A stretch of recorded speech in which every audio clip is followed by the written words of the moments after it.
Hello, I'm Peter Singer, Professor of Bioethics at Princeton University and the author of several books, including Animal Liberation Now, which has just been released, and I'm on a world tour promoting it. So, although I would have loved to be with you at the UNESCO meeting in Paris, unfortunately I had other prior commitments. But I am very happy to be a co-author of the G21 Brief. And as my background is in ethics, I want to briefly explain why I support this brief.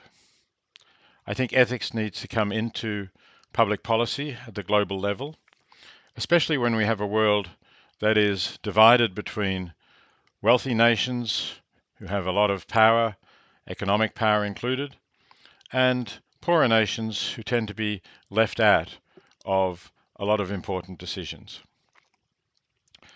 The G21 brief, of which I'm proud to be a co-author, suggests that we need to take basic values into account, like fairness, respect, care, and honesty.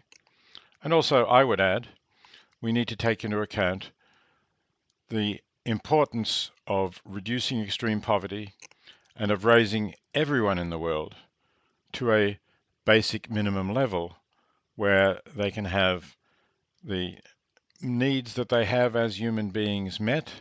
They can live in a basically decent condition, they can be respected, and they can feel listened to and a part of the world community. And it's hard to think of a more important step towards that goal than the idea of bringing the 54 nations of Africa, who are currently not part of the G20, into the G20 or G21 as it would then become, so that they have a voice, so that they can be listened to.